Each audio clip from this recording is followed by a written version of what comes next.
Hi everyone, welcome to Vedantu English, and I am Diksha, your chemistry master teacher.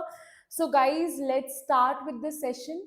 So today we are going to discuss, now this is actually the most important lecture of thermodynamics because we are going to discuss first is work formulas, heat capacity, then gamma, how to calculate gamma, Poisson's ratio, Gibbs-Helmholtz equation, and then delta H and delta U relation. So all these things are very important. So everybody, let's start the lecture now. Okay, if there is any problem in the previous class, then do let me know in the chat box.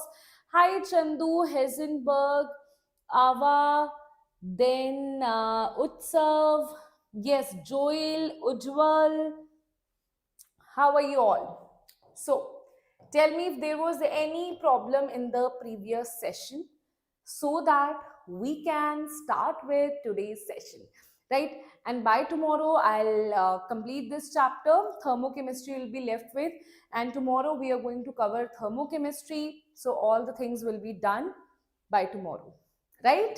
Okay, then next week we are going to start with the rest of the chapters that you have. Right, everybody? Okay. So, how's the energy? I can't see your energy. I can't see your Josh in the chat box. Everybody, how are you all? Yes, it's clear. Okay, Joel. What about other students here? What about other students here? Are you all there, or you are lost in somewhere else only? You're physically present here, but mentally you are lost somewhere else only. That should not be there in today's lecture, right? Okay. Let's start the session. So guys, first thing is one thing very important that you must know, that it is not at all important. What is not important?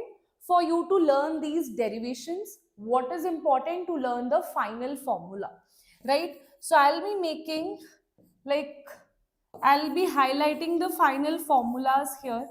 So let's do that, how it is done and all. Derivations are not important for your JEE mains, right? But still, if you want to know, I will definitely tell you, right? So guys, let's discuss. So first thing is going to be irreversible isothermal process. Now tell me what we have already discussed regarding irreversible process. What all they can give you in the question regarding irreversible process. What are the points that can be given? Do you remember what we discussed in the last class? Yes, ma'am. First thing is we discussed that the pressure, external pressure should be variable or constant. The external pressure should be constant in this case, right? So you can say constant external pressure. That is the first point that they can give you. And next is, it is a one step, and this is a fast process. And this is a fast process. And all the naturally occurring processes are irreversible. Now, when I say it is isothermal, that means change in temperature is going to be zero here. Now, work done formula, as we have discussed in the last class, is W is equals to minus P external delta V. Because here it's a one-step process and it's a fast process. So the change will be very large here. The change is not small here. Change is very large. That's why we are not defining it by dV. We are defining it by delta V. And what is V delta V? That is V2 minus V1 final minus initial. Now, do you also know that PV is equals to nRT? If I write it here, we know that pressure here it is changing. So I can say P1. Volume is also changing. So you can say V1. Number of moles are constant here.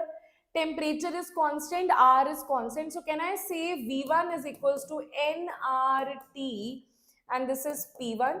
And V2 is equals to nRT, and that is P2. Right? We know this thing. Now these two things will put here nRT will be common, and this will be the formula that you are going to apply. Either you will apply this formula if volume is given, you will apply this particular formula. If pressure is given, P1, P2 is given, then you are going to apply this formula. But these two formulas are only there for irreversible isothermal process.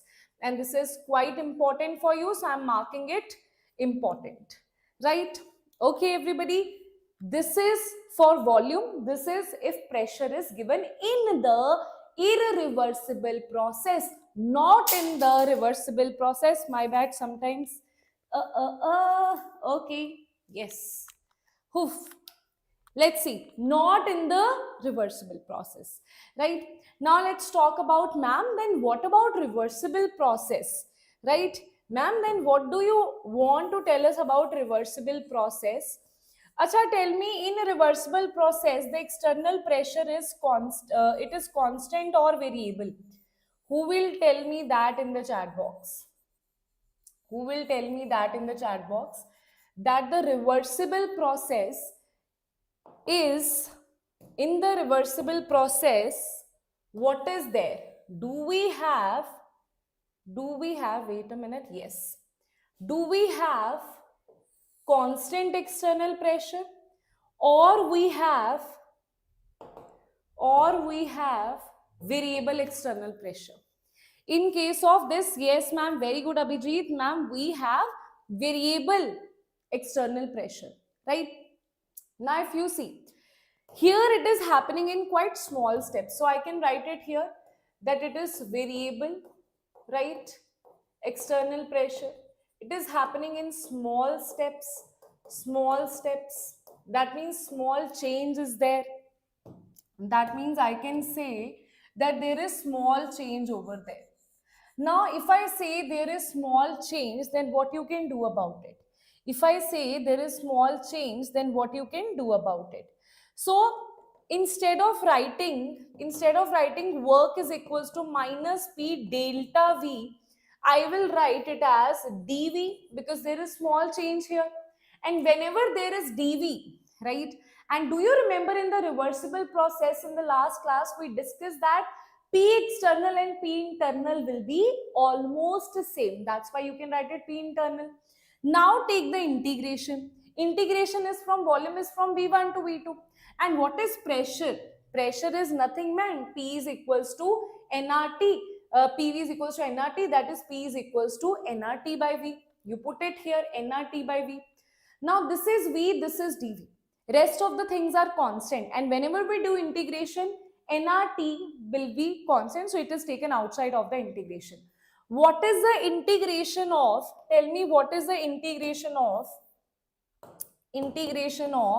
1 by x dx, that is equals to nothing, that is ln of x. That is the integration of 1 by x dx.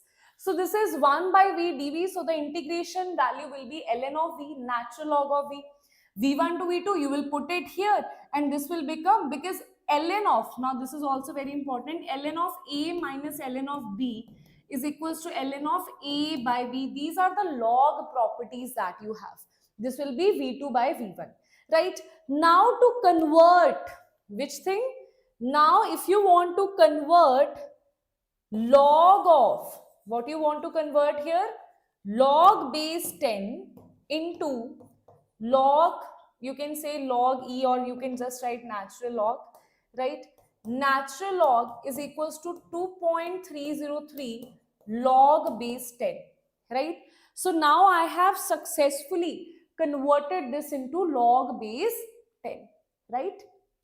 Now, after doing this, this is the formula that is there in V2, right? That is in volume. If V1 and V2 is given, if change in volume is given, let's say they have given you change in pressure, right?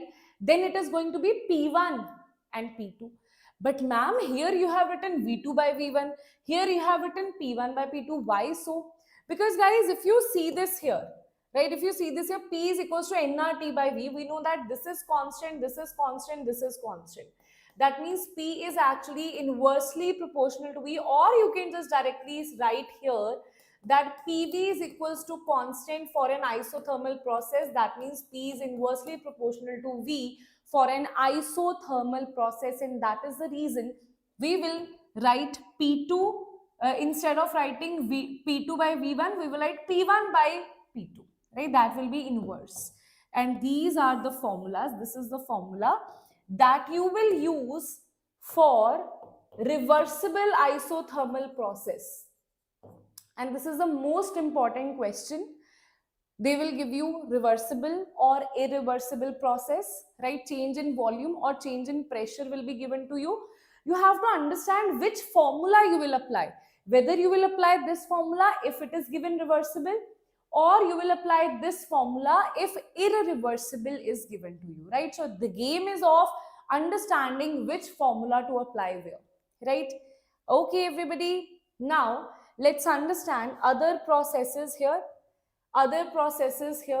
Next is we are going to see isobaric process. Now guys, if you see isobaric process, that is nothing but, that is pressure is constant, right? We are saying that the pressure is not changing here, right? But ma'am, if pressure is constant and work is minus P into delta V, so pressure value only you have to put. We are not saying pressure is zero. We are saying pressure is constant, right? So that means the formula of work will remain the same. That is work is equals to minus P delta V. That is, and you know, isobaric is never asked. Usually they ask thermal, reversible, irreversible, or adiabatic is asked. Okay, so this is quite simple. This is usually not asked, but still you must know this. Then isochoric, that means volume is constant here, right? When volume is constant, that means delta V is equals to 0, because change in volume is constant. Volume is not changing, means the change is 0 here. Now in the formula you do have delta V, and if delta V is equals to 0, that means can we say that here that ma'am, work is going to be 0 in this case, right? Can we write here that work is going to be 0 in this case? In the case of isochoric process, work done is going to be 0. Simple. Now, cyclic process. Ma'am, cyclic process, it's like a loop. You will start from a certain position, you will come back to the same position. In this case, work is equals to area enclosed in it, right? Work is equals to area enclosed in it. Let's write here. Work is equals to work done is equals to area enclosed in it. If it's a right triangle, half into base into height, right? These kind of formulas you will apply, right? So work done is equals to area enclosed, but whether it will be positive or negative, how you will define whether it's positive or negative, how you will define that? So you'll simply say clockwise is work is equals to negative, and anti-clockwise is work is equals to positive. If it is a clockwise, let's say if you see this thing, this is going anti-clockwise, so here work is going to be negative. If it is positive. If it is clockwise, it is going like this, then it is going to be negative. Now this is opposite to the sign conventions that you have for physics thermodynamics, right? Then there it is completely different. Here it is completely different. Okay guys? Yes, Kishwin, Ujjwal, Abhijit. Yes.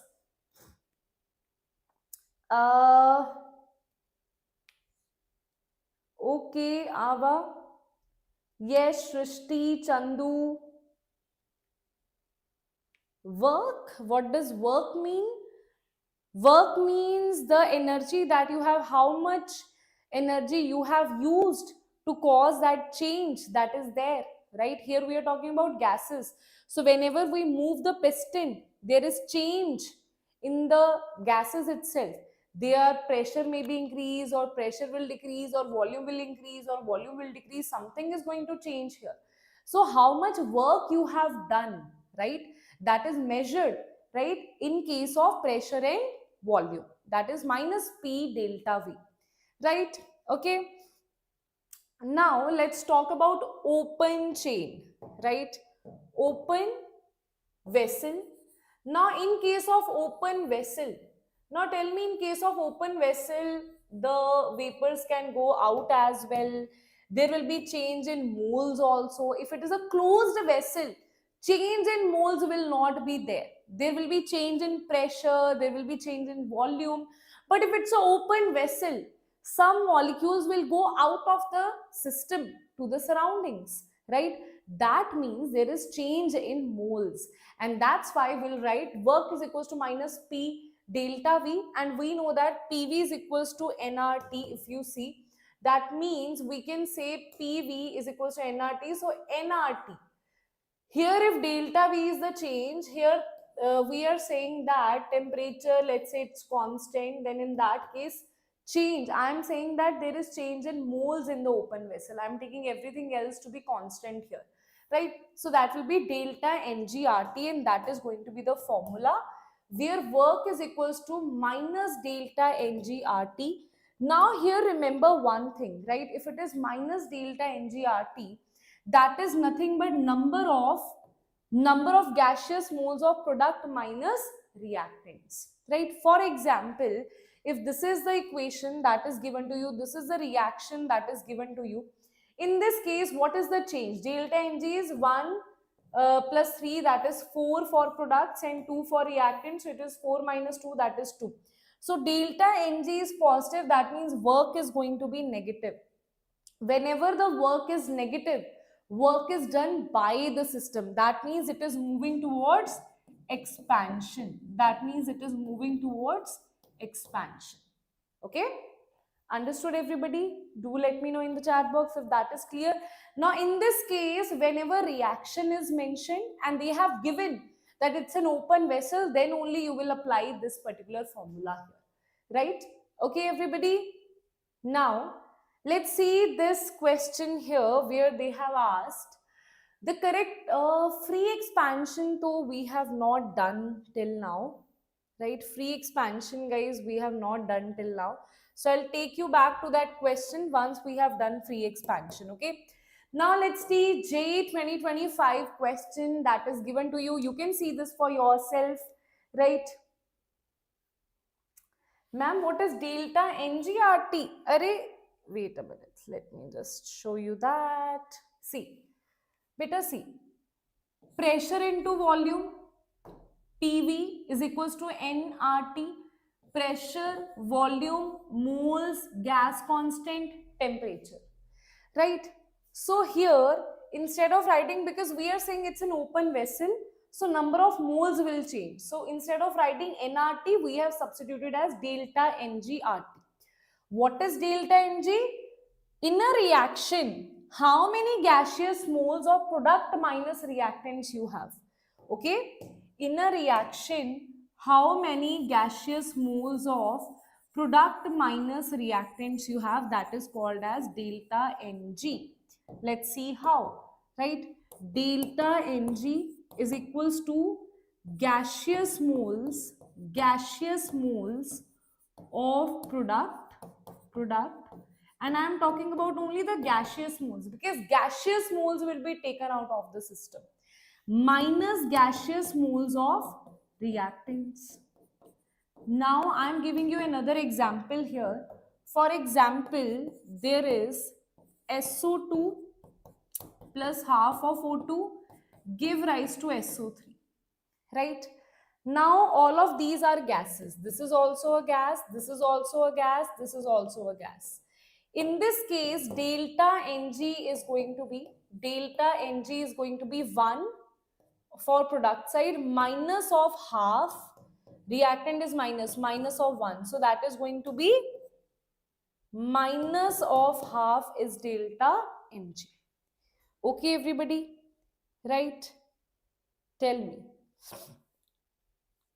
Abhijit, see, open vessel is when I say that, okay, when I say this bottle is closed, right? I have put a lid over it. So it is closed vessel, right? Now, if I open it, right, if some reaction will take place, then the gaseous particles can move out of the system. That means number of moles in that system will change. So that's why we are converting PV into delta NGRT so that we can know the work in terms of moles that are getting changed here. Okay, so that we can know it in terms of moles that are changing here. Not the pressure, not the volume, but the number of gaseous moles that are being changed here from products to reactants. So that's why delta Ng is the system, and here always a reaction is given to you. That's why here also I have calculated. If you are getting confused here in this case, then I think I'll just explain you that again. Right, see this, if I say this is a reaction, okay, now tell me in this reaction, in the Haber's process, let's do opposite reaction. Let's say you have N2 plus, let's say you have N2 plus H2 give rise to this. N2 plus H2 give rise to NH3. Okay.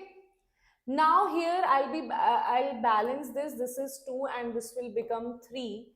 Now what is the value of delta Ng? It is product minus reactant. Product is 2.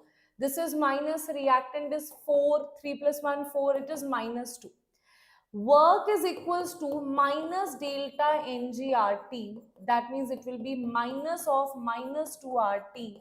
That means it is going to be 2 RT. So here we can say work is positive. Now tell me, whenever I say work is positive, that work is positive when? When work is done on the system. That means here the work is done on the system. Okay, tell me.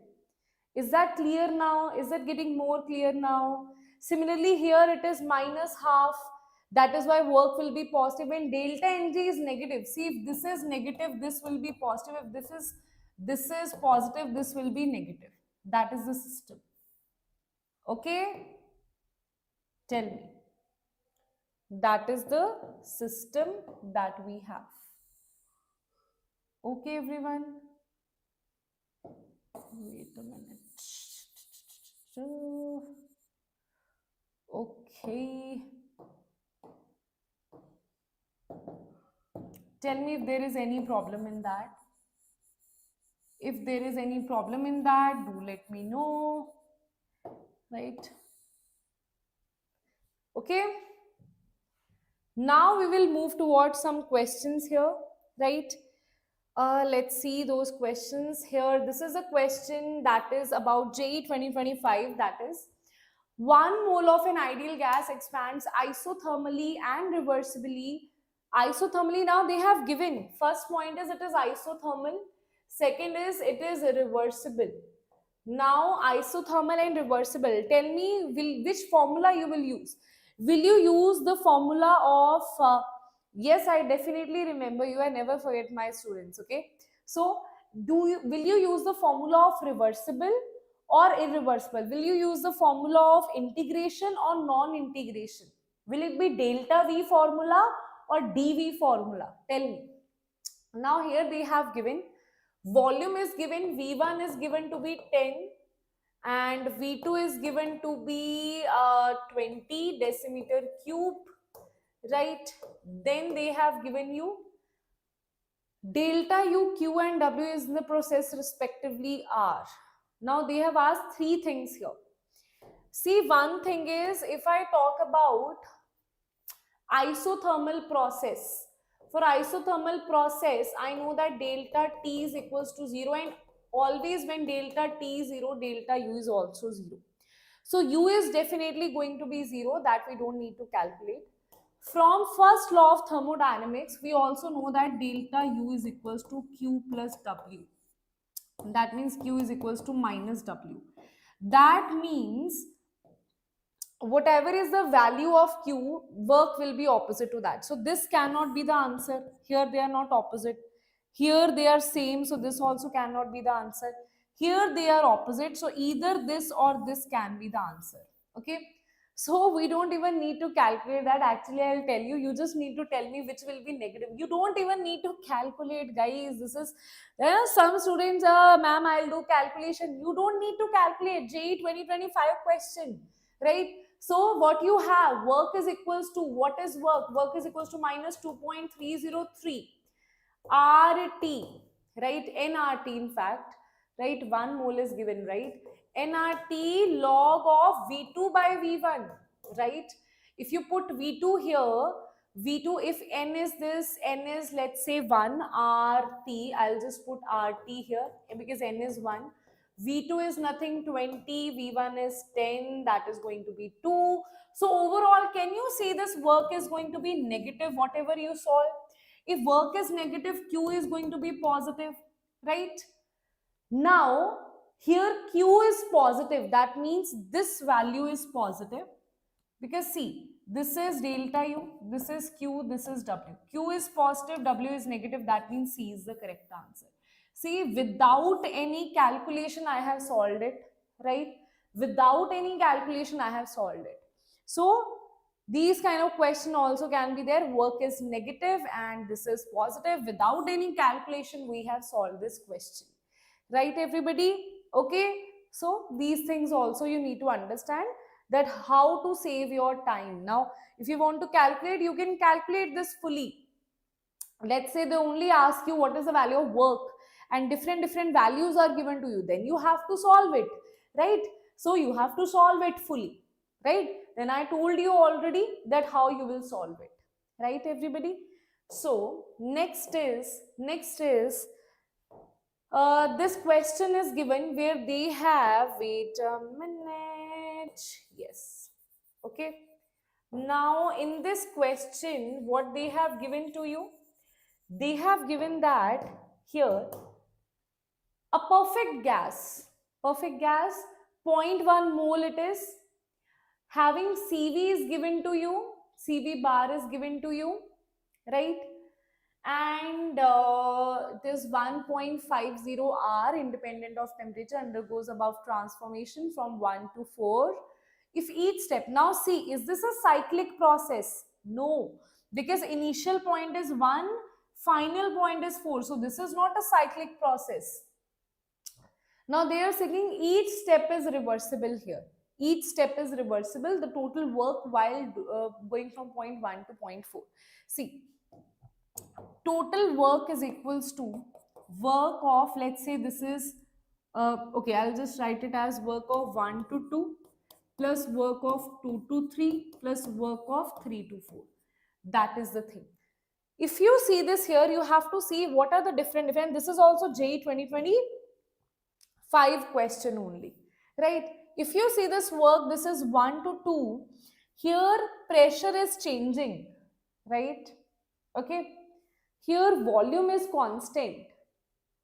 Tell me, volume is constant, volume is changing, volume is constant, even in this volume is constant. So you can say for 1 2, for work of 1 2 and work of 3 4, both are isochoric processes. That means volume is constant in this case, 1 to 2 also, 3 to 4 also. When it is an isochoric process where volume is constant, then work done is going to be 0 here. So work of 1 2 is and work of 3 4 is going to be 0, because isochoric means delta V is equals to 0. If delta V is 0, delta V 0 means work is equals to minus speed delta V, right? If delta V is 0, so work is also going to be 0. So in this case it is 0, in this case it is 0. We just have to calculate work of 2 to 3. Tell me guys if that thing is clear, that why work of 1 to 2 and 2 to 3 is 0 here. Tell me everybody, is that clear? Why work of 1 to 2 and 3 to 4 is 0 in this case, right everybody? Yes, definitely IITN, why will I not take, right? Definitely will take, right? Okay, yes, tell me. Work of this and work of this is 0. That is clear? Yes, everybody. Do let me know, because after this, if you ask me, ma'am, tell me, ma'am, what is work, ma'am, I didn't understand, then I'll not tell you. I'm asking you 5 to 6 times. Now you're not telling me, that means it is clear, right? Now let's see 2 to 3, what is there? It is isobaric process. And in the isobaric process, work of 2 to 3 is equals to minus P delta V. Pressure is constant, that is 3, and volume is given to you, that is 3 minus 2. So you can say this is 3 minus of 3 delta V is what? 3 to 2, and this is in volume is in centimeter cube, right? Okay, this is 3 minus 2, so minus 3 into 1, this is atmospheric centimeter cube, right? So it is going to be minus 3 atmospheric centimeter cube, right? Now understand that what they have asked you. They have asked you while going from 1 to 4 is negative of this joule. Now negative, you don't have to, negative already they have given. Negative already they have given. They are saying that dash joule. That means you need to convert this into joules. For that we need to do something, right? So this is in liter atmospheric already. So here I'll convert it into, I'll multiply it with 101 and then convert it into joules. Okay. So if I see this here, 2 to 3, it is coming out to be minus 3. So minus 3 liter atmospheric, that will be multiplied by 101, and that would be your answer here, right? So answer is given to you as minus 304. Okay. So instead of all these different things, right, I'll just write it here like this. Okay. See, this is in minus 3 centimeter cube liter, so it is liter atmospheric, right? I'll convert this into joules by I'll just multiply it by 101 only. This is joules, so this is 303, right? Joule. So approximately 303 joule is going to be the correct answer here, right? Everybody, right? Simple, easy peasy. Tell me, right, students? Now let's see. Acha, work formulas we have not completed till now, okay? So there are other formulas as well. We are still left with 1 or 2 work formulas. Adiabatic process we are left with, but that we will understand only after understanding heat capacity, right? First you will have to understand heat capacity, and only then we'll be able to understand, after heat capacity we'll understand gamma, and then we'll be able to understand adiabatic process. Okay, let's see. See, heat capacity in simple language is what? It is the heat required to raise the temperature by 1 degree Celsius. If you want to raise the temperature by 1 degree Celsius, that difference in the temperature that you want is 1 degree Celsius. The heat that is required is called as heat capacity, right? So how do you write it? You can just write it, C is equals to, heat capacity is equals to change in heat required by delta T. If delta T is 1, if I say delta T is equals to 1, then heat capacity will become delta Q. That means heat capacity is the heat required to raise the temperature by 1. That means delta T has to be 1. In that case, C is equals to Q, right? So you can just very well write here, right? Actually, why am I raising this? Because I personally feel that students don't like these things. So wherever I feel that, okay, this is extra, that is given, I want you to study from handwritten. So that's why I'm erasing that. So now C, I'll define C as, capital C as, I'll define capital C as heat capacity. That is Q, that is heat required by delta T, and that is the formula. So I can say Q is equals to C delta T. Okay, whatsoever you can write, or you can just write one thing here, that will also work on. You can just learn 2 things here, that also works, right? But here remember that C is the heat capacity. I am not saying that C is anything else. C is simply heat capacity, because there are different types of heat capacities that you have, right? Now next is molar heat capacity. What is molar heat capacity? It is same thing, heat required to raise the temperature by 1 degree Celsius, but it is the amount that is there, that is 1 mole. We are specially saying that I am talking about 1 mole and the raise in temperature is 1 mole. That means I can say capital C and this is M. This is molar heat capacity, that is equals to Q by delta T, right? But here we are saying delta T is also 1 and number of moles. We are saying moles also has to be 1 per mole, per degrees, per 1 degree rise in temperature. That means this is going to be the formula, right? Now if you see, two things can be there. First is when you have volume is constant, that will be CVM, that is QV. Okay, I'll just write it on the next page. Is it?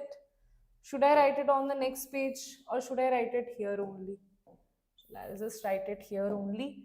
See, this is CM is equals to Q by N delta T. This is molar heat capacity.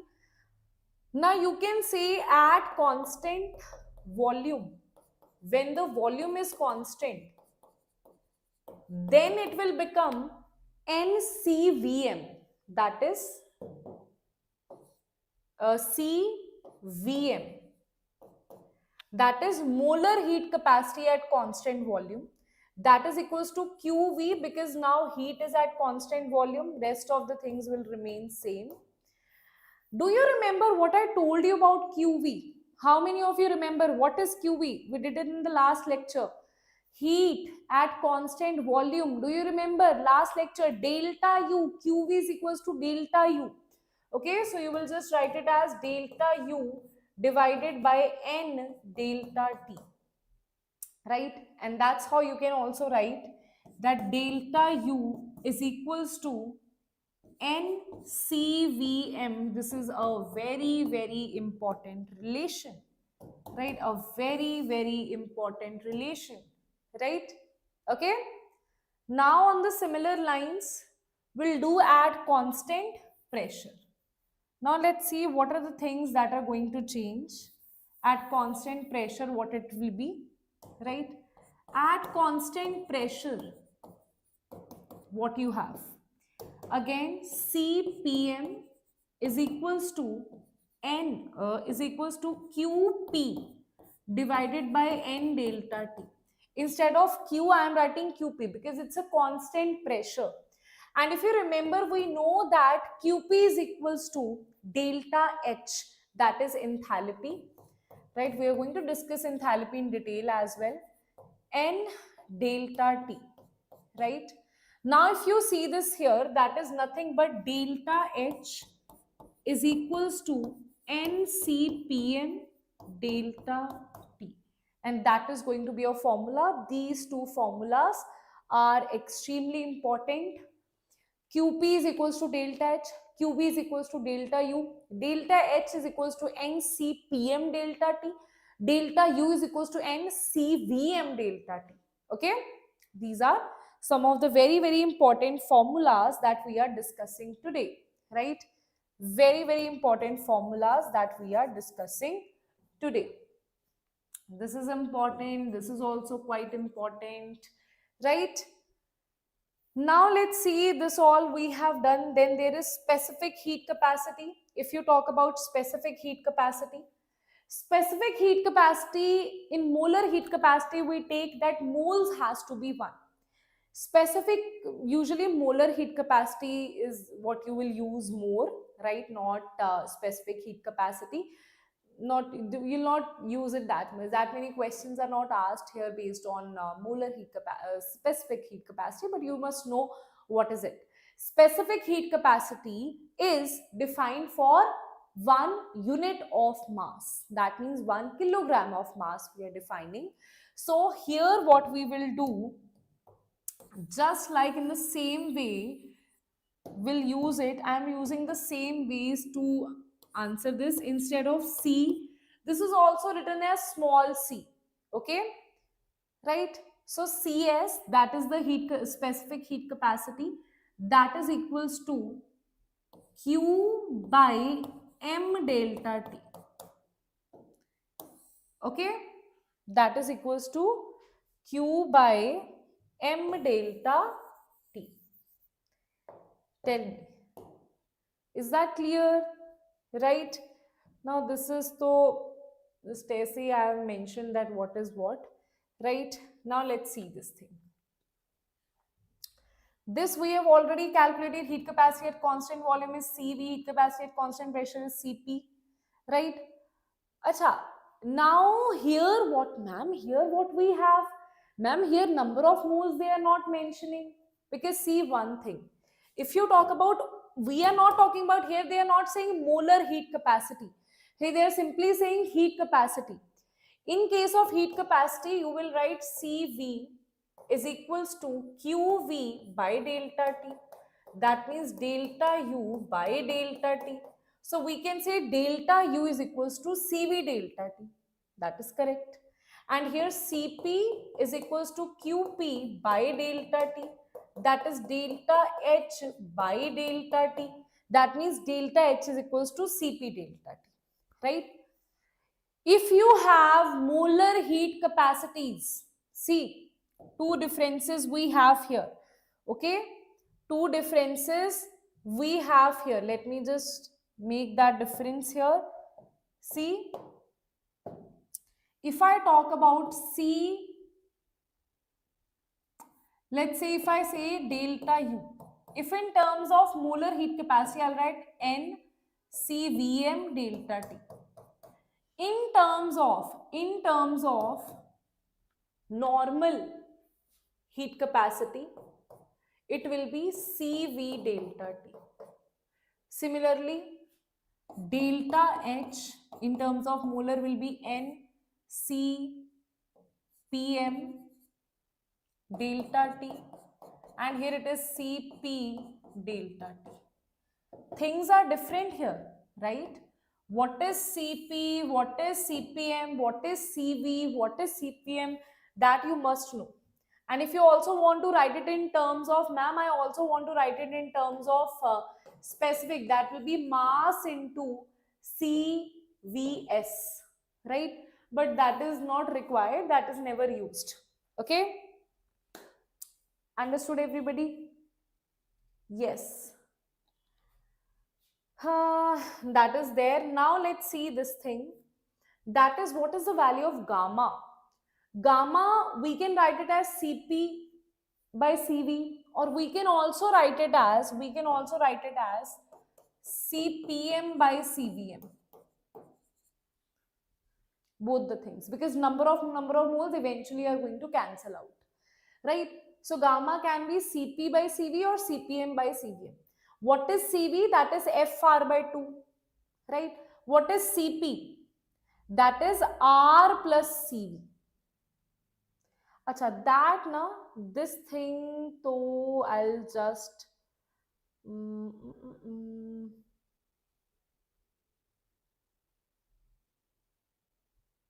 I'll just correct it here. This is actually,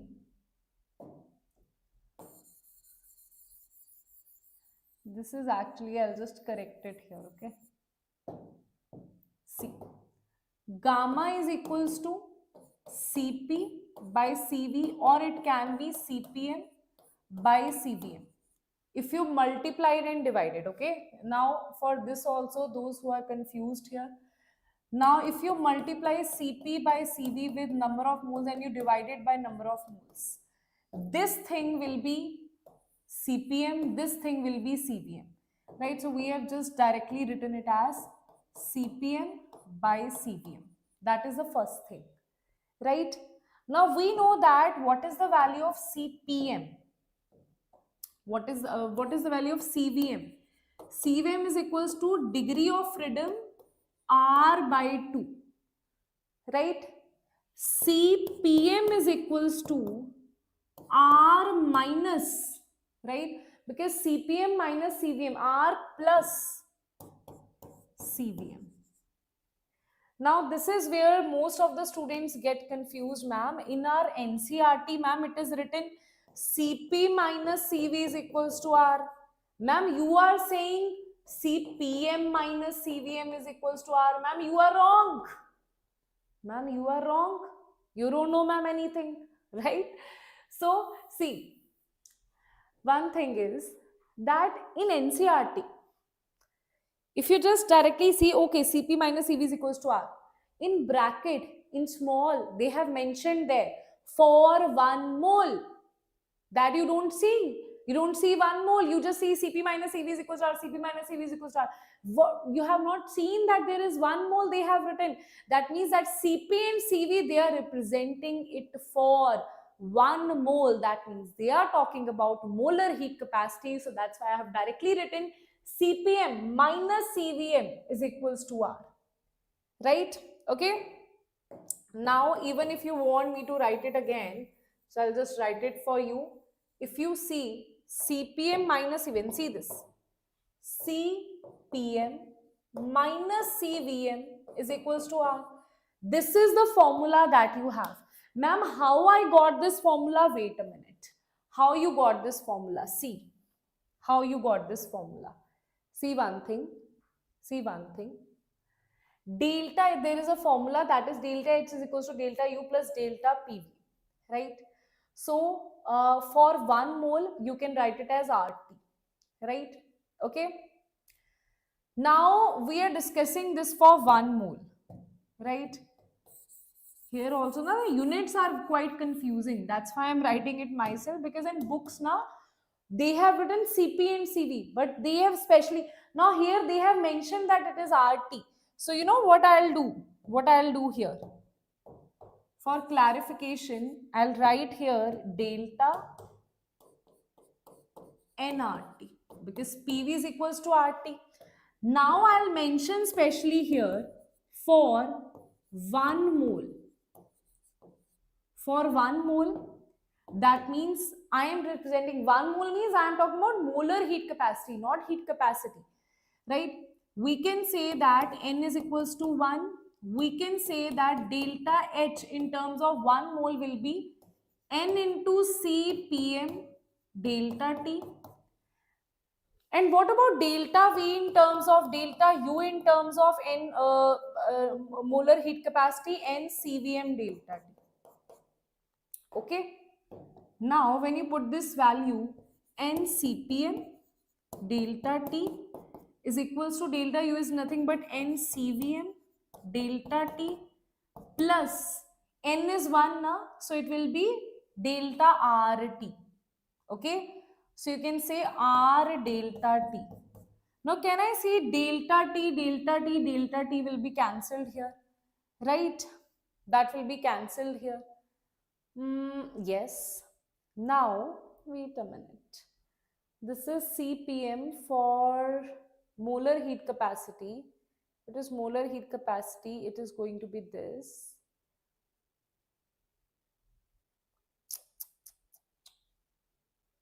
If we have written it in the form of number of mole is also 1. Number of mole is also 1. So why we have written it here? I'll just represent it. Number of mole is 1. Okay? Number of mole is 1. There too I concluded number of mole is 1. Here also number of mole is 1. Okay? This is also 1. This is also 1, because for the condition we are saying number of mole is 1. So you will write it 1. Right? Okay? Now can I see CPM is equals to CVM plus R? Can I see that over here? If number of moles are 1, delta H will become CPM delta T, delta U will become CVM delta T, right? That is the information that we are getting. That means I can say CPM minus CVM is equals to R. That we are 100% sure of, right? Okay. that we are sure of, that CPM minus CVM is equals to R. Now, ma'am, what is CPM? CPM is nothing but it is heat capacity Cp by N. When you divide the heat capacity with a number of moles N, then it will become this. This is nothing but Cv by N is equals to this. That means Cp minus Cv is equals to Nr. Isn't it? Isn't it? Can you see? Can you see this? Tell me. Can you see over here how differently the formulas are represented? Right? Okay, so what you need to take care of here. Right, everybody? Cp greater than Cv, where does the extra heat go? Right? Okay, we'll talk about that. Right? Okay? Yes. I want to answer my questions. Which question you are asking? Okay? Yes. So that's it, right? Acha, this particular you don't need to do this formula. I would advise you to do this formula. Okay? Just calculate it by degree of freedom, FR by 2. Right? Now, if you see this, in case of monoatomic, what is the atomicity? In case of diatomic, then non-linear. Monoatomic is the example, like you have helium, neon, argon. These are monoatomic gases, right? Which are just one atom. In this case, degree of freedom is equals to 3, right? Diatomic gases, like you have N2, you have H2, you have O2, these are diatomic. Linear polyatomic, more than 2 atoms, but it is linear. This is like CO2, right? Linear polyatomic means, for example, CO2, which is a linear structure, but it is polyatomic, more than 2 atoms. Here, degree of freedom will be 5. That is why it is 5 by 2R. Because CVM is nothing but it is FR by 2. If degree of freedom is 3, it is 3R by 2, FR by 2. Non-linear polyatomic, that means just like SO2, right? NO2, all these are non-linear polyatomic. So it is degree of freedom here is, I'll just show you the example here, and degree of freedom here will be 6, right? In detail, you have discussed it in physics, and here I'll just discuss that degree of freedom is 6. 6R by 2, that is 3R. Once you have CVM, right, this will be CPM, this will be CVM, CPM will be CVM plus R, and then gamma you will calculate here, CPM by CVM, and that's how you will have the value of gamma for all of these here. Right, everybody? Okay. You can see gamma for mono is more as compared to di as compared to poly. Okay, this is the value of gamma. Right, everybody? Now, let's see the next part here. That is this question in which they are saying that 2 moles, what they are saying, 2 moles of ideal gas at 400 Kelvin are cooled to 300 Kelvin. 2 moles, number of moles are given to you, right? N is equals to 2. Ideal gas at 400 temperature is given to you, is cooled to this. That means this is T at T1 is cooled to this. This is T2, right? CVM is given to you. Calculate delta U, delta H, and delta PV. Okay? See. Now here, what we are going to discuss that, this question actually should be discussed after that equation. But let's do it here only. Wait a minute. Let me just show you one equation that I want to show you, right? Before going through this. Wait a minute. Let me see. This thing. What should I do? Or should I teach you this firstly?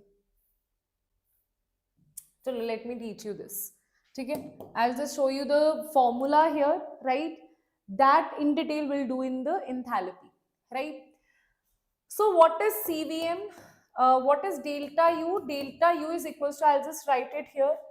Delta U, how do you calculate the value of delta U is equals to N CVM delta T.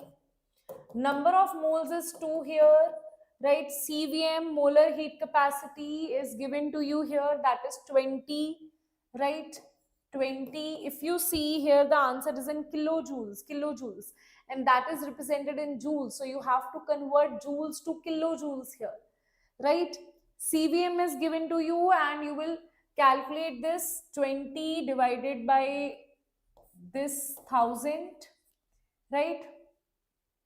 That will be your kilojoules, right? Delta T is given to you, that is minus 100, because here the change is final minus initial, T2 minus T1, that is minus of 100, right? From there you have the value of delta U, right? And tell me one more thing, what is the value? How do you calculate CPM? CPM is equals to CVM plus R, okay?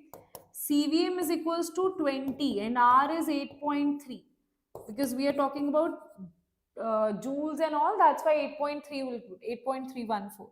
So it will be 28.3 is the value of CPM, right?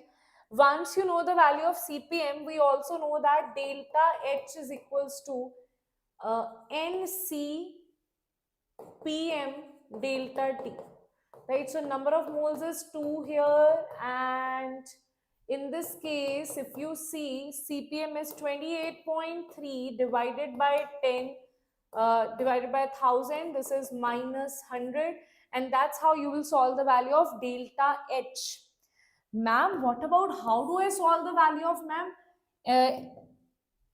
delta PV? Because they have also asked you delta PV here, if you can see this over here.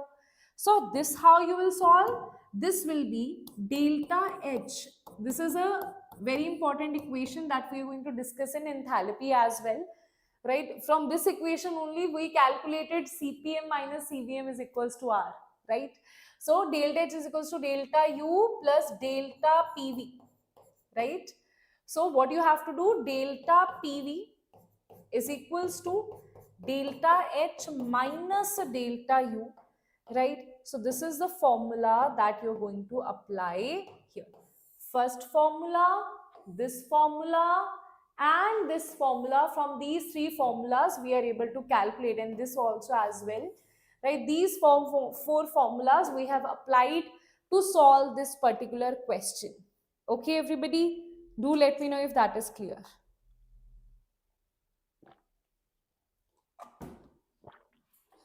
Okay, and that's how you will solve this, and you will see your answer. And now let's see adiabatic process, right? Let's understand adiabatic process. What is adiabatic process and all the details about adiabatic process. Now, last process that we are discussing, in adiabatic process we are saying that the work here is going to defined by heat energy, and here heat change is zero. Why? Because in adiabatic no heat transfer takes place. So we can say there is no heat exchange. In this case, no heat exchange is there between system and surrounding. Q is equals to 0. So when you put it in first law of thermodynamics, we can say delta U is equals to W adiabatic. Can you tell me what is delta U? Who will tell me what is the value of delta U? What is the value of delta U, guys? Delta U, ma'am, that is nothing but N CVM delta T. So can I say that work defined here will be, work of adiabatic will be N CVM delta T, right? That means, can I say that work of adiabatic will be NCVM T2 minus T1, okay? Shall you put it here? And that is your work formula for adiabatic process. Adiabatic is quite confusing, so you'll have to see one by one. This is one of the formula of work, right? Now I'll use more formulas here, right? Some derivations will not do. Now work is equals to, if I say work is negative, right? If this is negative, this is also negative. That means internal energy will decrease, right? If delta U is negative, then delta T is also negative. That means here temperature is going to decrease. So temperature decreases always in case of adiabatic process. Whenever you say work is done by the system, right? Always temperature will decrease. Okay, this is by the system, this is on the system. Whenever work is done on the system, because W is positive, delta U is positive, delta T will be positive, that means temperature is going to increase in case of whenever work is done on the system. Tell me, is that clear, everybody? Is that clear? Is there any problem over here? Right? Work is done on the system, by the system, accordingly. Na? This though we have already discussed the general formula. Now I'll talk about reversible and irreversible. Now this derivations and all will not get into it, right? So I'll just directly tell you. Now CVM, actually it is also equals to R by gamma minus 1. So you can also write the value of CVM here. That is equals to R by gamma minus 1. Okay. You can also write it here. CVM is equals to R by gamma minus 1. This is also another formula of CVM that you can write here.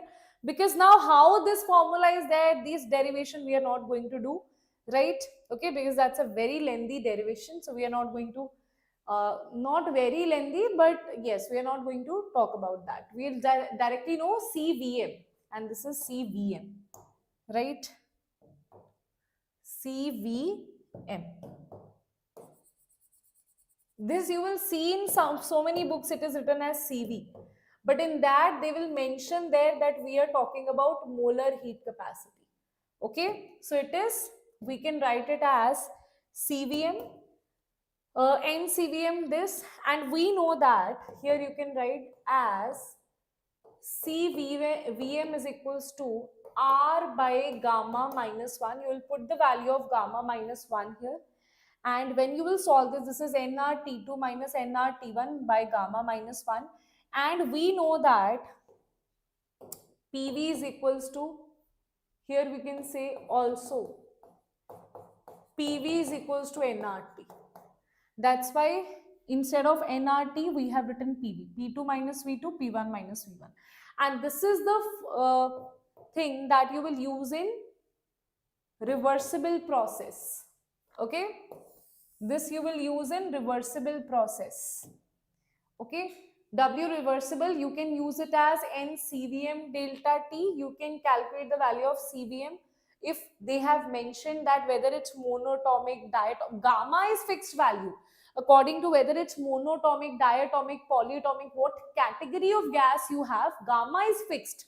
But what formula you are going to use in case of reversible adiabatic, that is either you directly use this formula that work is equals to NCVM if CVM is given to you T2 minus C1, or you use this formula NR T2 minus NR T2 minus T1 by gamma minus 1, or you say P2 V2 minus P1 V1 by gamma minus 1. Okay, so whatever is the formula you can use it there for reversible.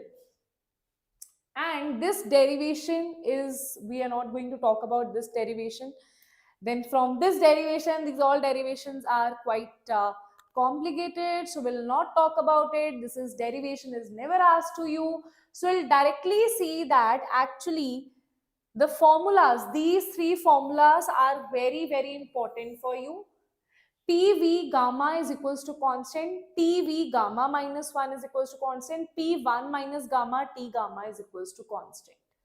Okay, these are the three formulas that is most very, very important that you will use here, right? In case of reversible process, you will definitely use PV gamma is equals to constant, TV gamma minus 1 is equals to constant. These two are most important formulas. Then there is P1 minus gamma, T gamma is equals to constant. This formula is rarely used. This and this, mostly this is used, right? TV gamma minus 1, this is mostly used. Okay, right? Then let's see this thing. Work for irreversible. Till now we have talked about that how you're going to solve the work for reversible. This is the formula that you have for reversible. And this is the way you can, acha, one more thing. They can also give you find final temperature. Mostly the question that they give you is find final temperature, right? Find final temperature T2. This is the mostly formula that they give you for this formula. Mostly it is like volume is given, so we'll use this formula, or you will use this formula, right? And gamma will be given to you, whether it's mono, di, tri, like which what is the value, according to that gamma value will be there, and that's how you will solve this. We'll do questions based on this, right? Then if I talk about work for irreversible adiabatic, for irreversible adiabatic, again Q irreversible is 0, N C V M delta T, that is there. Now again you have the same formula that was there, NR T2 minus V1. This is the formula for irreversible as well. See, work formula is not changing here, but what is changed? How do you calculate the final temperature? That is different. If they ask you to calculate the final temperature of reversible, you will calculate it from here, right? I'm deleting the extra slides. If they ask you to calculate the final temperature of reversible process, you will use these formulas. But what if they ask you to calculate the final temperature? See, work formula, beta, what I am saying is work formula is same. Okay, work formula is same. I can also write this here as well. For you, I'll write it here. For you, I'll make it easy. Okay, let's see. Okay, now formulas I'm going to decrease. Okay,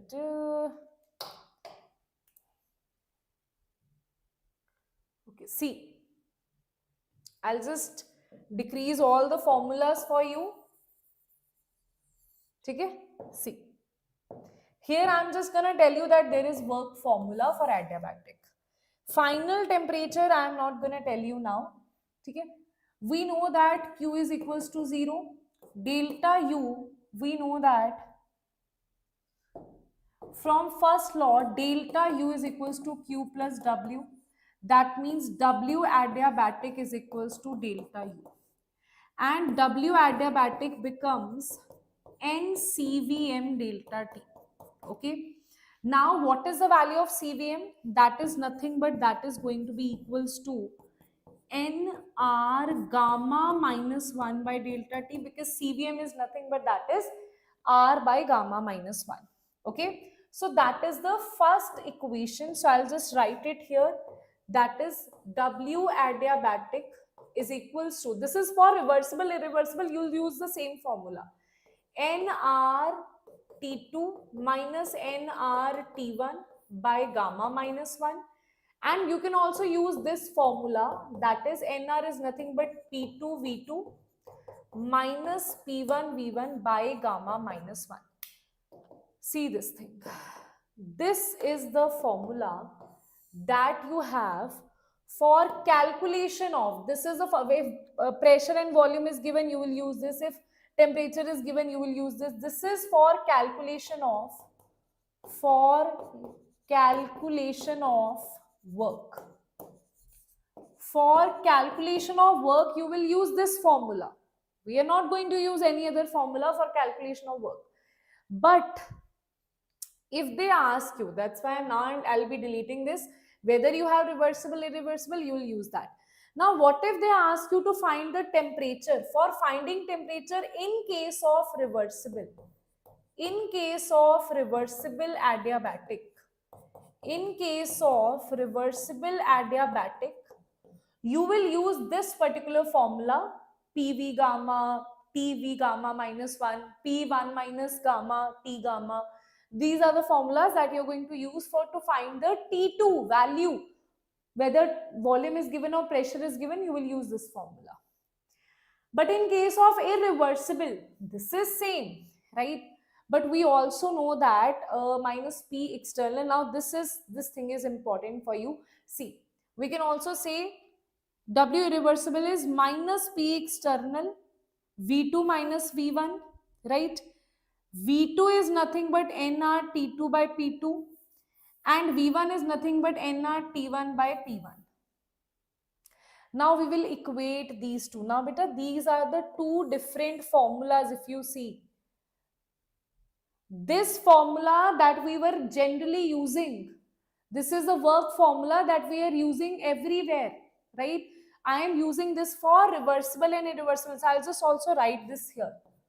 For reversible and irreversible, both you are using this formula, that W reversible is NR T2 minus T1 gamma minus 1 P2 minus P1 P2 V2 minus P1 V1 by gamma minus 1. So you're using.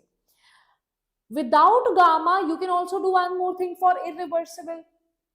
Irreversible, generally the formula is also minus P external delta V, isn't it? So V2 is nothing but PV is equals to nRT, so V is nothing but nRT by P. So it can also be written, if it is V2, it will be T2 P2. If it is V1, it will be nR T1 P1. So just put here, this is another formula. Now we will equate these two equations. This is first and this is second. When you equate these two equations, see what you will have. Minus P external V2 minus V1, that is written here. And another formula is NCVM, T2 minus C1, right? Okay. So either you can just write this thing here, or you know what, you can also little bit, you can also do this thing. Two formulas we have. This is to calculate final temperature T2 in irreversible process. Irreversible adiabatic. To be mentioned, irreversible adiabatic. Now if you see, two formulas of work you have. First is minus P external V2 minus V1. V2 was what? V2 was, ma'am, NR T2 by P2 minus NR T1 by P1 minus NR T1 by P1. Okay? Minus NR T1 by P1. That is from this equation. We also have another formula that we are previously using, that is NCVM delta T. That is also written as, this will use the same way, P external NR T2 by P2 minus NR T1 by P1. Acha, CVM also, see, if CVM is given, see directly CVM, they are saying it is monatomic. I know the value of CVM. They're giving it's diatomic. I know the value of CVM, or they have given in the question what is the value of CVM. Okay, one thing is there. Let's say they have given you the value of gamma. Gamma is 1.4, gamma is 1.2, gamma is 4 by 3. According to that, you will say NR gamma minus 1 T2 minus T1, or it can be P2 V2 minus P1 V1 by gamma minus 1. That's how we have equated these two equations. This equation is just for solving which thing? To solve the value of this T2. Because if you see this here, NR will be cancelled here. You know how this can also be studied as? This can also be, see, if these two equations you are equating, then NR will be cancelled. NR or number of moles will be given to you in the question. P external will be given, P2 will be given, P1 will be given, T1 will be given, right? If let's say they have given you P2 V2, then you will use this formula.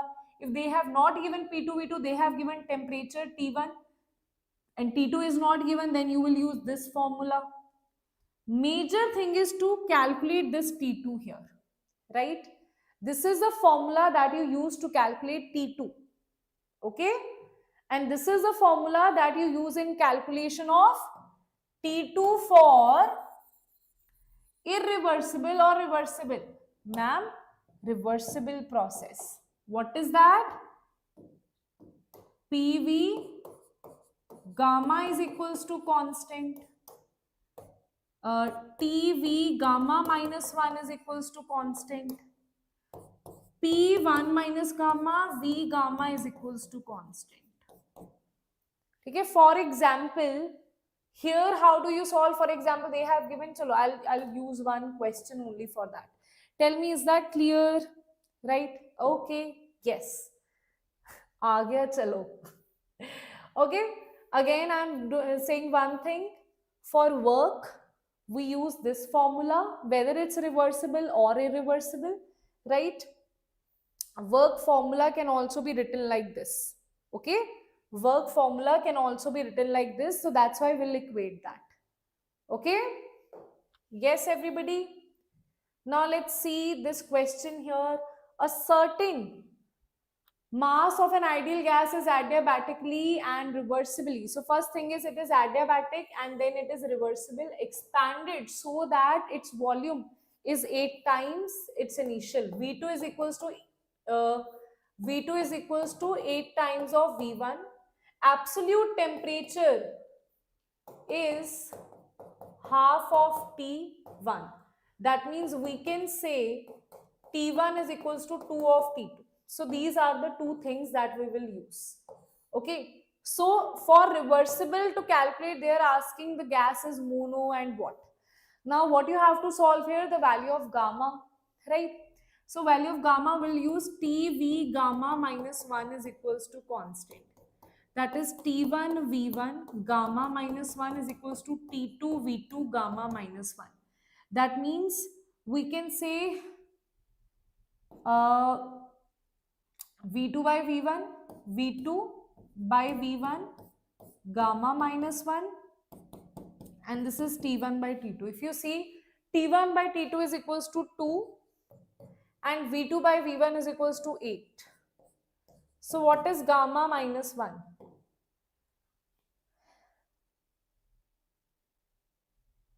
This should be gamma minus 1 should be equals to cube root. That should be 1 by 3. So gamma will be 1 by 3 plus 1. That is nothing but 4 by 3. And gamma is 4 by 3 in case of the third case. If you see that table here, it is in the third case, it is gamma is equals to 4 by 9, 4 by 3. Okay, 4 by 3, it is in the case of third, that is non-linear polyatomic. So answer is going to be non-linear polyatomic, that is C is the correct answer here. Is that clear, everybody? C is the correct answer here, that is non-linear polyatomic, right? Okay. Let's see next question. A real gas is subjected to adiabatic process. There is a real gas that is subjected to adiabatic process. Pressure, volume and temperature is given to you. If you see, temperature is same. Pressure is P1 is equals to 2, P2 is equals to 4. V1 is equals to 40 and V2 is equals to 30. Right, against a constant pressure. Acha, tell me, whenever there is a constant external pressure, is it reversible or irreversible? If it is a constant external pressure, okay, Keshwin, I'll surely upload the formula sheet. Okay, next week it will be uploaded. Okay, this week I'll make the formula sheet and I'll upload it by next week. Tell me, if I say at constant external pressure, what do I want to say? Constant means it is irreversible. Acha, in case of irreversible, do I know? You can also use the direct formula because there is no hint of gamma that is given to you. So you can use that pressure is equals to, work done is equals to minus P delta V. But here P1, V1, all of these things are work done for the process. P external. So you can use P2, V2 minus this. But they have given external pressure of 4 bar. Na? They have given external pressure of P external is equals to 4. And if this is a irreversible process, then you can just directly use work done is equals to minus P external delta V. Minus P external is minus of 4. Delta V is 30 minus 40, that is 10. So it is 4. This is minus 10, that is nothing but 40. And you will just, this is bar liter, shall multiply it by 100 and you will get it in joules. That is 4000 joules is the correct answer here. Okay? Right, everybody? Understood? Tell me. 4000 joules is the correct answer here. Next question is, a gas expands adiabatically at constant external pressure. Adiabatically at constant pressure. Constant pressure, okay. But still you have to find the value of gamma here. T is equals to V. We are saying T is equals to 1 by V minus half. So you can say TV half is equals to constant. You can say TV gamma minus 1 is equals to constant. If you solve this, gamma minus 1 is equals to this. So gamma is equals to 1.5. Hai na? So what is the value of gamma? That is 1.5. So answer is gamma minus 1. Yes, 1.5 na? Yes. So B is the correct answer here. Right? Okay. Now let's see next question that is based on free expansion. If there is free expansion in the gas, what you will do?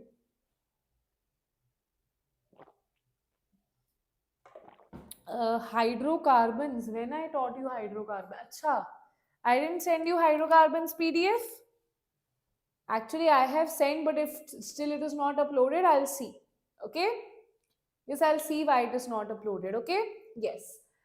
Now let's talk about free expansion. Yes, Abhi. Yes, wait, relax. Okay? Free expansion. Now in case of free expansion, all the things are 0. Right? Free expansion, work done is 0. Right? First thing is in case of free expansion, work done is also 0. Heat exchange is also 0. And that's why delta U is also 0. Ideal gas is allowed to expand again. 0 external pressure. If external pressure is 0, that means work done is 0. Free expansion is always irreversible in nature, right? It is always irreversible in nature. Here you don't have any heat exchange, and that is the reason Q is equals to 0 in this case. Right, everybody? Tell me. Is that clear, students? Do let me know in the chat box. Now there is a question based on free expansion. If you see this over here, JEE 2025 question is not free expansion. There was a question on free expansion as well. I'll just go back and tell you about that question. Choose the correct option for free expansion of ideal gas under adiabatic condition for the following. Okay, under adiabatic condition you have this. Adiabatic condition means Q is equals to 0. Delta, if you see Q, because it's a free, see adiabatic means Q is equals to 0. If it's free expansion, P external is 0, that means work done is 0. So that's why delta U is also 0. If delta U is 0, that means delta T is also equals to 0.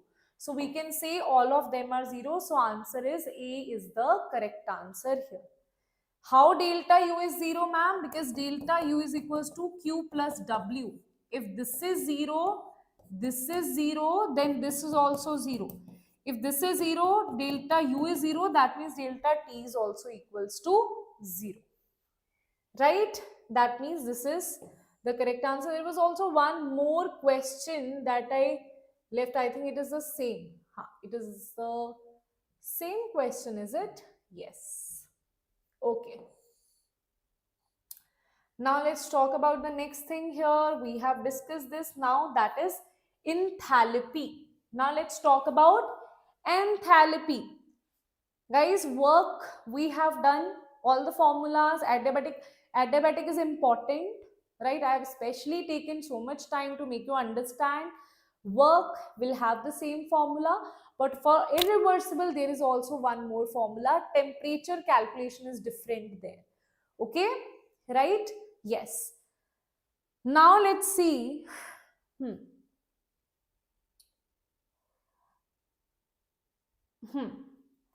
Let's see enthalpy. Enthalpy is total heat content of the system, and very important formula here is H is equals to U plus P. That is the formula. And we also representation of internal energy at constant pressure is equals to delta U is equals to QP minus P delta V. How do you define that? Can we see how it is defined? Let's see. See, we can say delta H is equals to delta U plus delta PV. As it's a constant pressure, you can write delta H is equals to delta U plus P delta V. Okay? We know that what is delta H? Delta H is nothing but that is QP. Right? So you can write QP here. This is delta U plus P delta V, and that's how you have delta U is equals to QP minus P delta V. That's how you have this formula. Acha, this can also be written as, you can also write it like this. Here you can also put the value of delta H is equals to delta U plus P delta V, because this is QP and this is QV. So you can also put this value, P delta V. Or you can also solve it like this. Let's say I have put this is delta H is equals to QV plus P delta V at constant pressure. Or I can also put it like delta H, or you can say delta P is equals to delta I'm saying QP is equals to QV plus delta PV. You can say P delta V. Any formula you can generate from here, right? The core formula that you must learn is that H is equals to U plus PV. That's the formula that you must learn. This we have already done when we were doing QP, right? Now this is the formula that you must learn. Now what I would advise you, Q is the path dependent function, H is a state function because it depends upon U, P, V, right? But Q is a path dependent. Delta H is independent of path. QP is also independent of path because QP and delta H are same things, right? Okay. Okay. Yes. Acha. I'll write a different formula here. Actually the same only. Just the way of writing will be different. See, I'm going to write delta H is equals to delta P,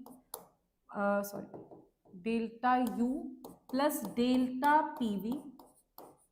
So you can write this as, wait a minute, let's write it in the form of QP here and QB here.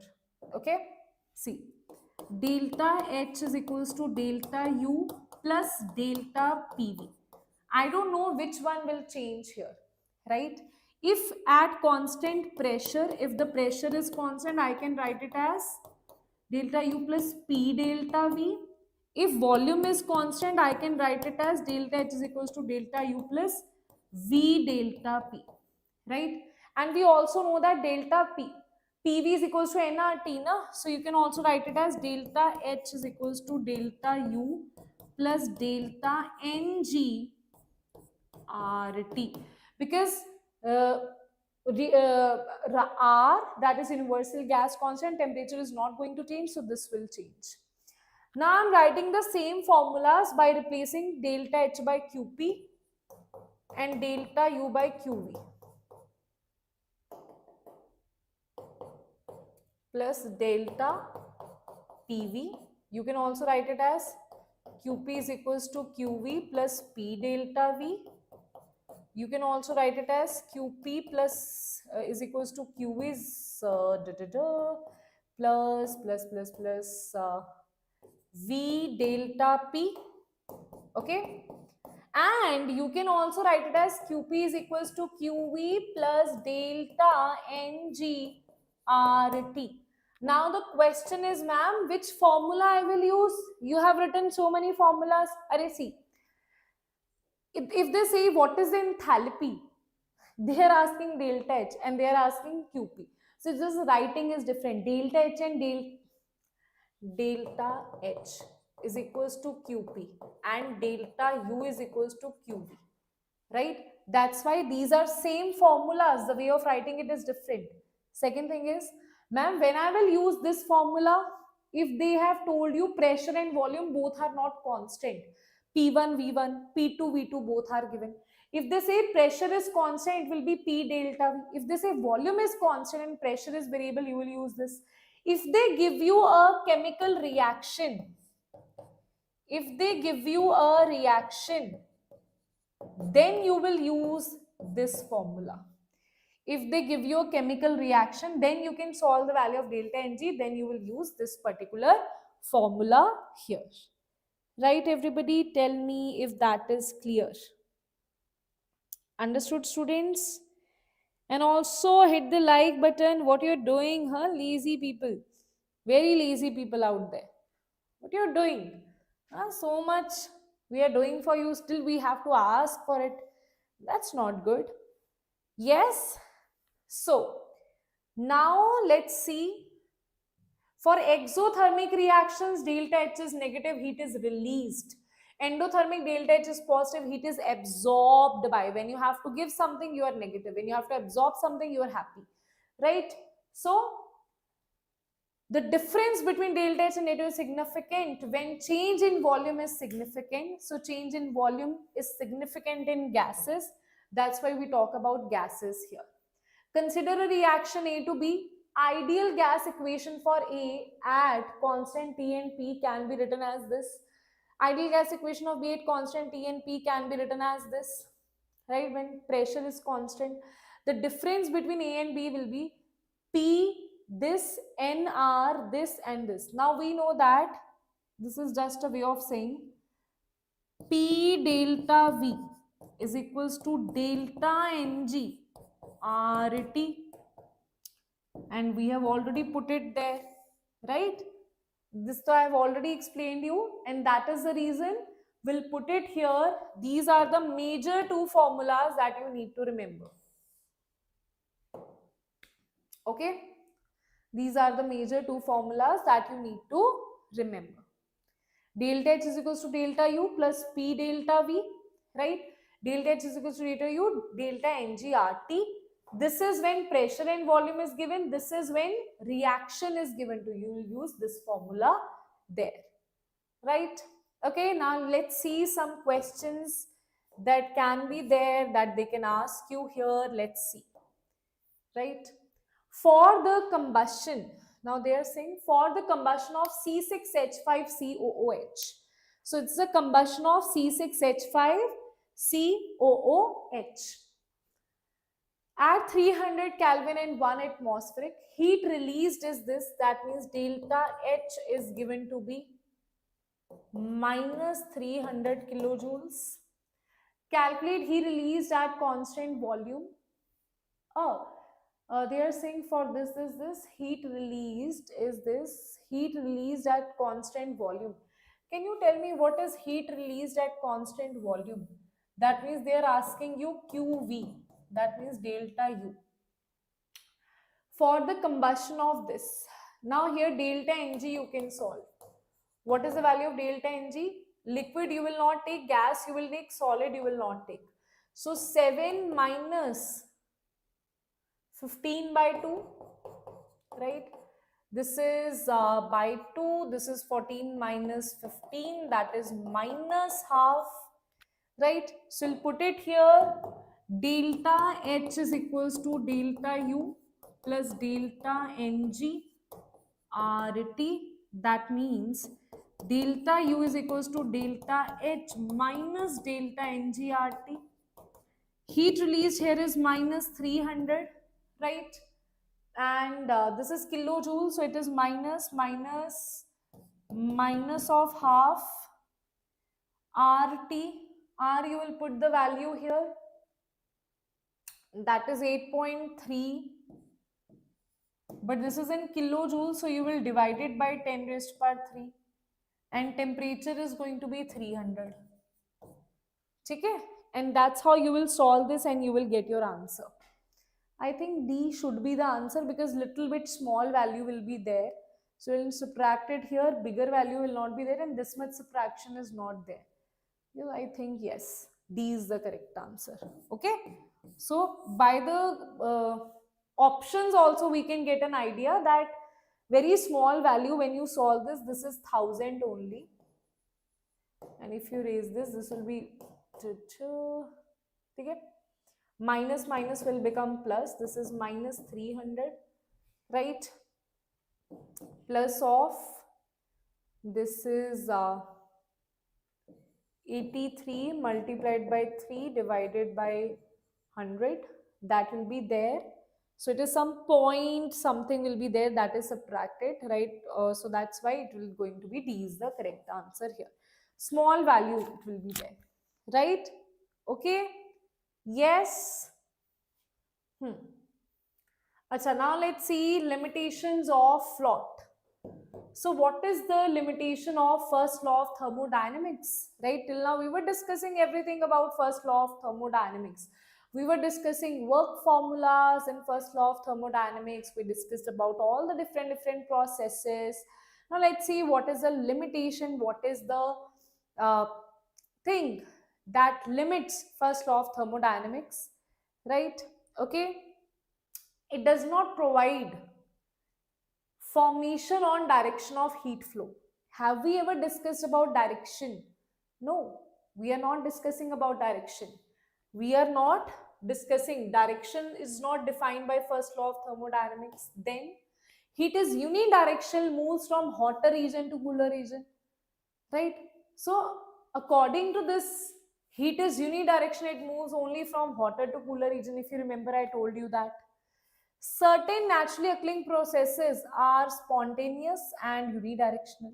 So it said that naturally occurring processes are irreversible. They are also irreversible, means natural occurring processes are irreversible, right? They are non-spontaneous, but some naturally occurring processes are also spontaneous, right? So that is also not defined. The criteria of spontaneity is not defined here, right?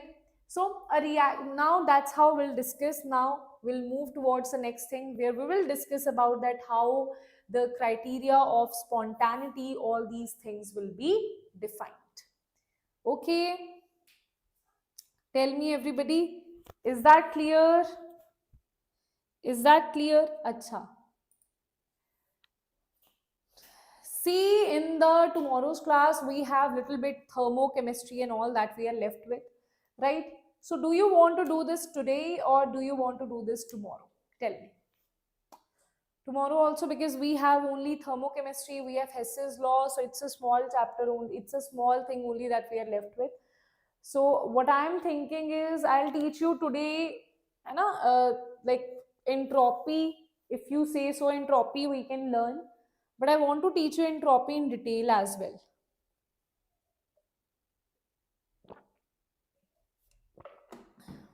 Rest is totally your choice. Tell me. Wait a minute.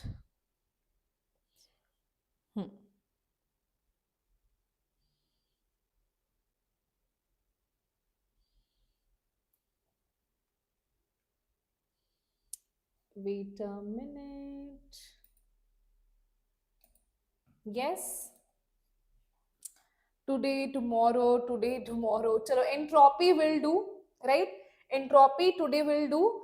Gibbs-Helmholtz equation, everything we'll do in the next class. Okay, little bit we'll do for entropy and all today. So Gibbs-Helmholtz equation we will be left with, that we'll do in the next class, and then thermochemistry will start. Okay, yes. Little bit we'll do today. Okay, yes, let's do little bit.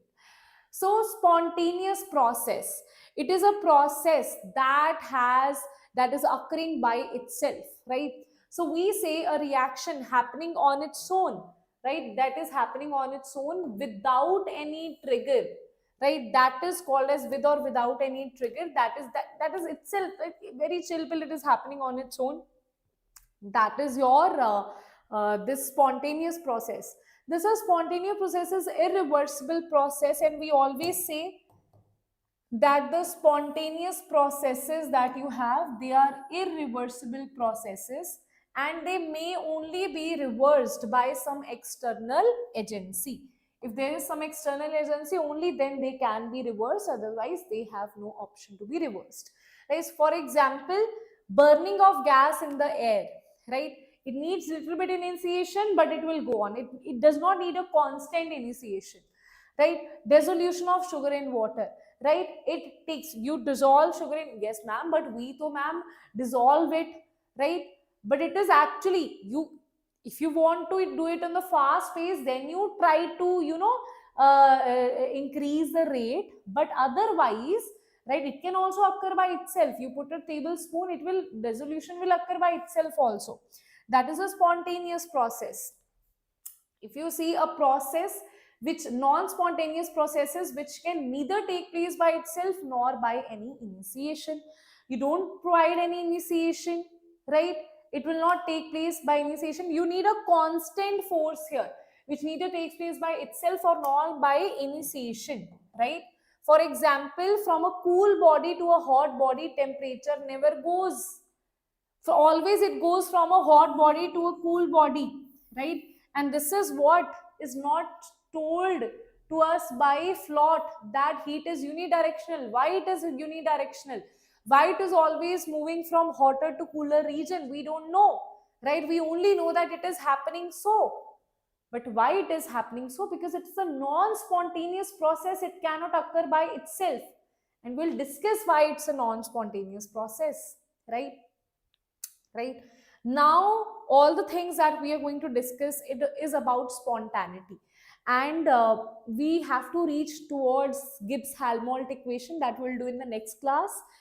So basically in Gibbs-Helmholtz equation, if you see, delta G is equals to delta H minus T delta S. Delta H I have taught you. Delta S I am teaching you. Delta G will do tomorrow. And delta G will define whether this process is spontaneous or non-spontaneous. Delta G is our main criteria that we want to know. Now, why we are discussing entropy in so much detail? Because they can confuse you. We have also discussed, now in some questions, you know what they do? They don't directly give you delta H. They will ask you to calculate delta H from this equation. You will calculate delta H, you will put it here. Similarly, there is also a possibility that they don't give you delta S directly. They ask you, they give you in a very complicated way. So for that, you need to understand entropy. You need to understand what exactly is this entropy. Okay. So entropy is the measure of randomness, of disorder of the system, right? We say entropy is randomness or disorder. Randomness means the system is da da da da, right? So for example, from solid to liquid state, you are going, randomness is increasing, right? Solid to gas state, you are going, molecules are moving away. See, when you all are sitting together, sitting on one bench in a very systematic way, that is order. When someone is going here, someone is going there, that is disorder, right? So that is entropy, right? And this universe is always increasing the entropy, right? That also we'll talk about. So mathematically, we say that delta, or you can say ds, is equals to change in reversible, the heat change in reversible by temperature. That means delta S is equals to Q reversible by temperature. It's a state function. That means it does not depend upon the path. Its units are calorie per Kelvin or joule per Kelvin per mole. These are the units, right? Now see one thing. The second law of thermodynamics predict direction of natural change. It predicts what is the natural change. It does so to help the state function. It does so with the help of state function entropy. But for predicting direction of natural change, another quantity that is surrounding is also needed, which is called as entropy of the surrounding. So now, because first law of thermodynamics was not able to tell us that it is unidirectional. It was not able to tell us why it is unidirectional. What will be the direction? Now here we are discussing about direction. That entropy will tell you direction. Okay. But for that, firstly, we will understand what is delta S of surrounding, right? So delta S of system is Q reversible by T, and of surrounding it is simple Q by T, and that is negative of it, right? Okay, that is the formula. Now let's discuss more of it, right? If I say it's a reversible process, in this case A to B, D reversible by T, and here also for irreversible also it's this, right? Delta S of surrounding for reversible processes negative of this, right? And for irreversible process, wait a minute.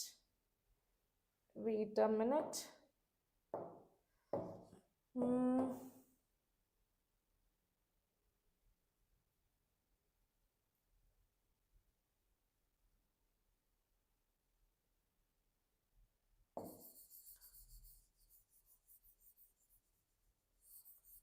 See, just remember that here there will be large change, here there will be small change. Okay, so that will be B to A minus dq by T, and this will be again B to A minus dq by T, because it's a large change. So here we will say that actually the change is minus q by T, and this is B to A. It is a large change here. It's not a small change, it's a large change here. Okay, wait a minute. And from these equations now, there is one formula that we have. Okay, that is general. Now this is just a way of solving it. Now we have a general formula for this that we will write here. That we are saying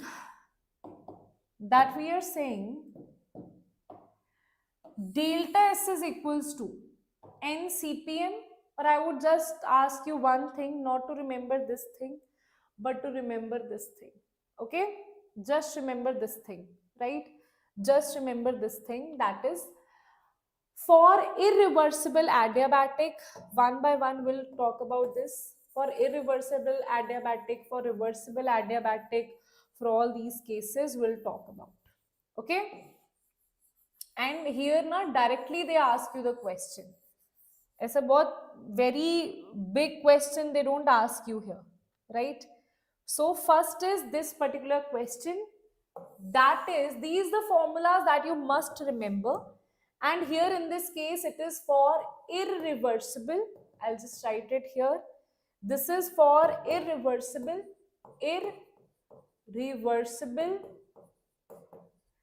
Is this adiabatic, or what kind of process is this? This is irreversible adiabatic process. Just remember this formula, right?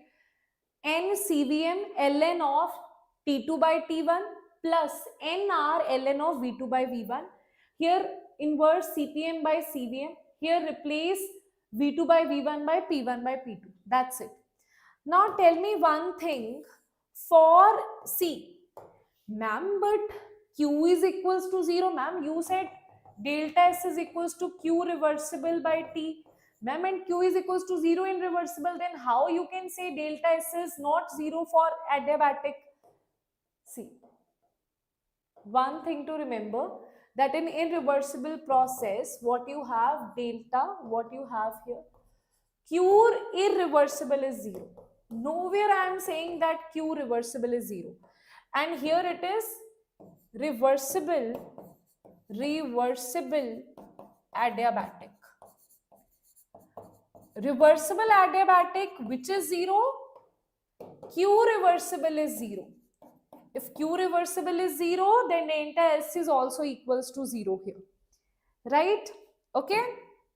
Now see one thing very important. For isothermal process, T1 is equals to T2. If you put T1, T2 here, if I say you put T1, T2 here, let's see this thing. T1 is equals to T2, that means ln of 1. ln of 1 is nothing but 0. So you can say if T1 is equals to T0, this value is 0, this value is 0. So you can say this over here that delta S is equals to nr ln of V2 by V1 or nr ln of P1 by P2. That is this value or this value. If I say it's a isobaric process, then P1 and P2 are equal. P1 and P2 you have, that means this will be equals to 0. If this is equals to 0, delta is equals to n CPM ln of T2 by T1. Okay? Just from this equation, we are having all these values, right? If I say isochoric, where V1 and V2 are equal, that means this value is equals to 0. That means delta S is equals to n CVM ln of T2 by T1. Isn't it? So you just have to remember this formula. This formula to eventually you will have from there. These formulas to eventually you will have it from there. Right? Okay? Tell me. This is an important thing. Let's see how. When 1 mole of ideal gas is compared to half of its initial volume, 1 mole of ideal gas, we are saying 1 mole of ideal gas, that means number of moles is equals to 1, is compared to half of its initial, is compressed. That means V2 is equals to half of V1, right? So that is there. Then what you have, and simultaneously heated to twice the initial temperature, and simultaneously temperature is equals to 2 times. What is the change in entropy? Now what kind of process is it? It's not definitely isothermal. 1 mole of ideal gas is compressed to half of its initial volume, simultaneously heated to this. The change here in terms of CPM or CVM, right? So what is the value that we are going to use? That delta S in terms of T1 and T2, that is going to be this formula here. That is going to be this formula here, and V1 and V2. Oops. Why this always happens, guys? I don't know. Chalo. Okay. Yes. So it is n CVM ln of T2 by T1 plus nr ln of V2 by V1.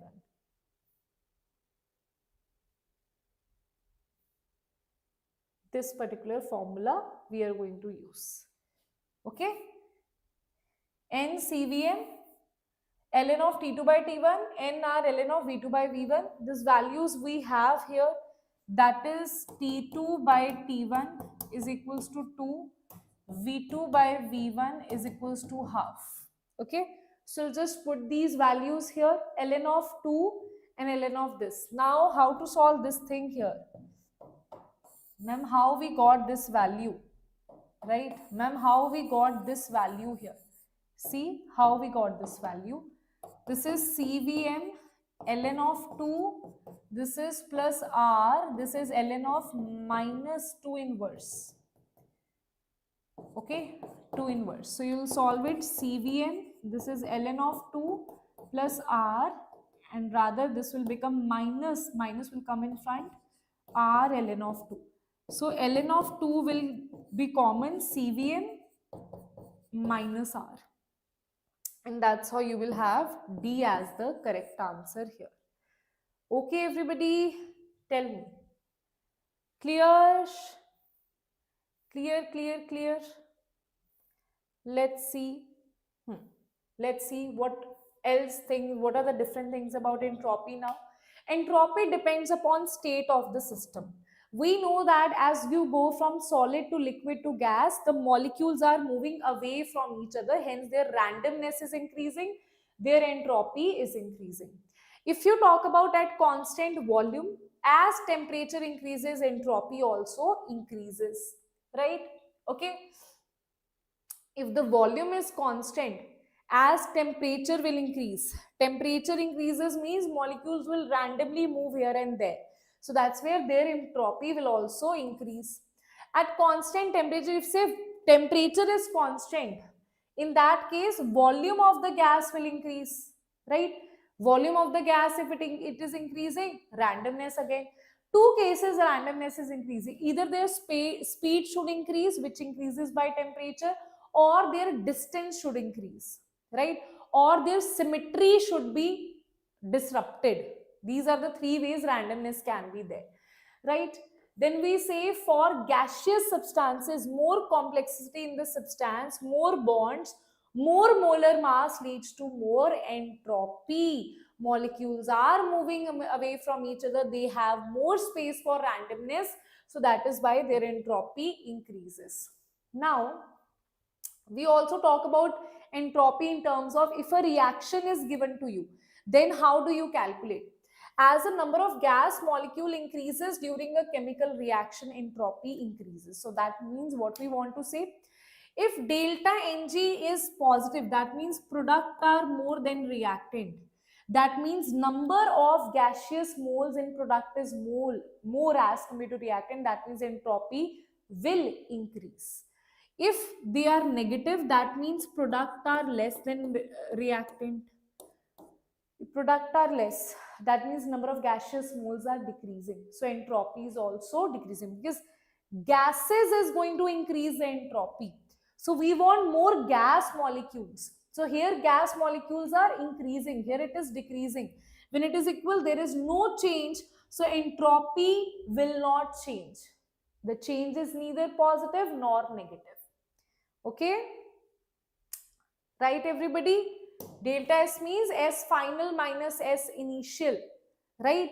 So that means if I say delta S is 0, that means entropy is not changing, right? Yes. Now if you talk about this reaction here, right? This is the reaction. Delta S of system you want to calculate. That is nothing but product minus reactant product is stoichiometry entropy of C plus stoichiometry entropy of D minus stoichiometry entropy of A minus stoichiometry entropy of B. And that's how you have this particular equation, right? So these are the molar entropy of substances that you have, right? Okay, then next thing, this is a very important thing. This is a very, very important thing, right? Let's see how. Okay, so if you see this here, these are the examples that we have written here for you, right? These are the very, very important examples. So I'm just making space to write it myself also, right? Okay, I have picked it from my old notes only. See, acha.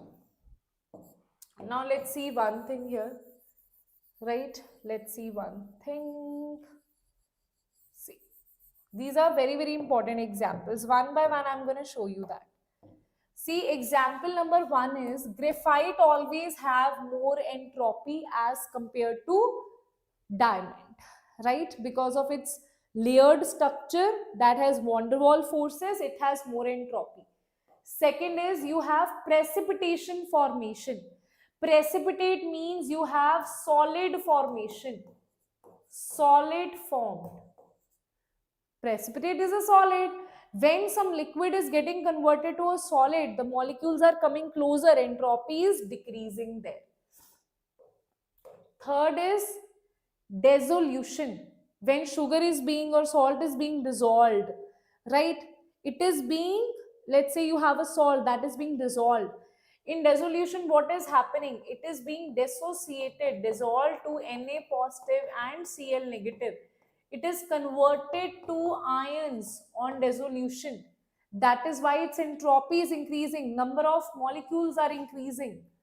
Then fourth is rusting of iron. When iron is being rusted, right, in that case entropy increases because some new surface, random unsymmetrical surface is formed there. So entropy will increase. Fifth and very important, and sixth is also very important. Fifth is boiling of egg. If I talk about boiling of egg, what you will think, ma'am? Egg is a liquid. Ma'am, when it is converted to, when it is boiled, ma'am, it is converted to solid. So, ma'am, what is happening here? It is getting converted to liquid to solid. Entropy, ma'am, should decrease, but it increases. Why? Because of denaturation of the egg. That is the reason it increases. It is the internal structure of protein, right, that in which the entropy increases because of denaturation, and that is the reason that in this case entropy increases even though liquid is being converted to solid, right? Then stretching of a rubber band. Similarly, if you talk about a rubber band, I don't have that now, right? If you talk about a rubber band, according to us, what should happen? Ma'am, earlier molecules are closer. Ma'am, we are stretching it, molecules are moving away. Entropy should increase, right? So entropy should increase, but entropy here is decreasing. Ma'am, why entropy is decreasing? Why, ma'am? Because if you see, when the rubber band, right, when you have not stretched it, molecules are randomly aligned. When you stretch it, molecules are symmetrically aligned. That means in that case symmetry is increasing. That's why entropy is sorry, wait a minute, stretching of a rubber band, huh. If symmetry is there, that means randomness is decreasing. Yes, symmetry increases, so that means randomness decreases. Okay, symmetry increases, randomness decreases. Tell me. Yes. GOC, so I have taken so many times, huh? GOC I have taken so many times, yeah. Okay, so yeah, now rest of the things we'll do in the next class, right? Second law and all of these things we'll do in the next class. Okay, everybody, so that's it for today, and I'll see you all in the next class. Till then, see, bye bye. Now I'll just show you one more very important thing here, right? What is that, ma'am? What is that? So let me just show you that. If you see this over here, right, in the description box, you will see ask Ved any doubts, right? You click on this one, you log in, right? And what you will get here, once you log into that, what you will get, you can ask whatever doubt you have in this session.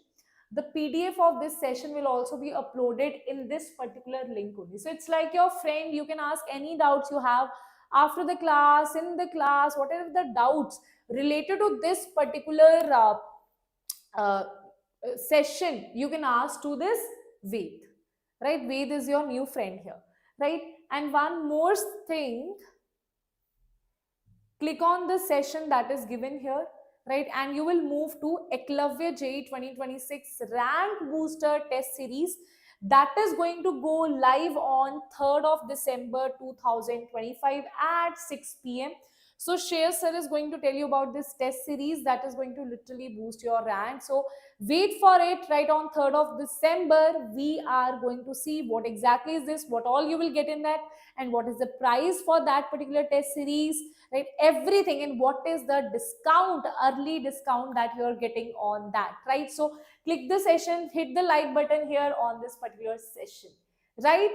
Okay, so guys, that's it for today, and I'll see you all in the next class. Till then, bye bye, take care, bye bye, take care. And tomorrow at 6 p.m. we are going to do thermochemistry, entropy, Gibbs Helmholtz equation, and we're going to complete this chapter.